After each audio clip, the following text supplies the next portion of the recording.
happy to announce that we've discovered a vaccine.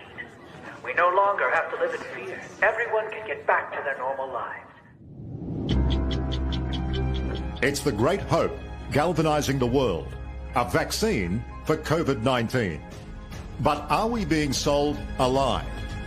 After all, COVID-19 is the 7th coronavirus to strike mankind, and we've never found a vaccine for any of them. The shortest time anybody's ever found a vaccine against any disease that I'm familiar with is about 7 years. The average time is 20. To be talking about a magic bullet coming in months, it borders on the absurd. People like myself and Tony Fauci are saying 18 months. A year to a year and a half. If everything went perfectly, we could do slightly better than that.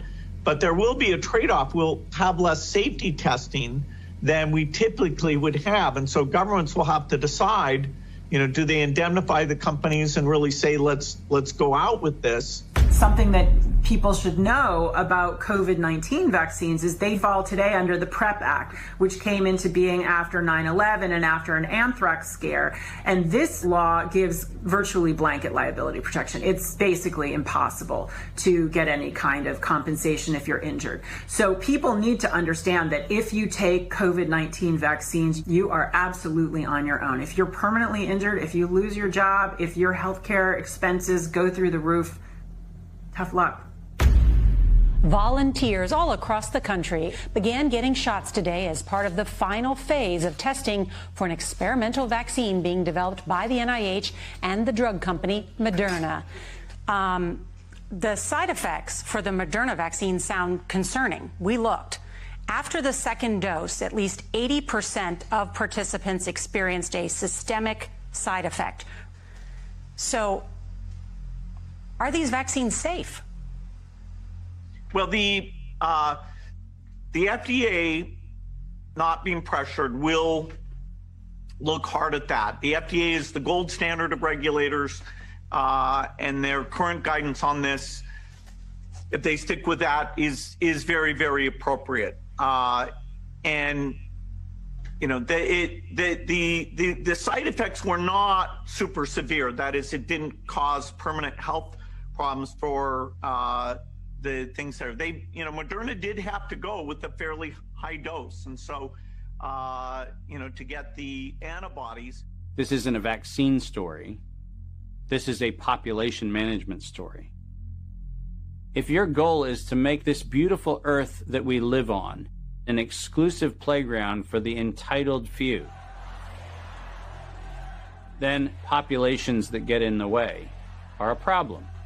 And it is the empirical impulses of individuals who have decided that by outranking the rest of humanity, they can dictate upon humanity the conditions of their existence.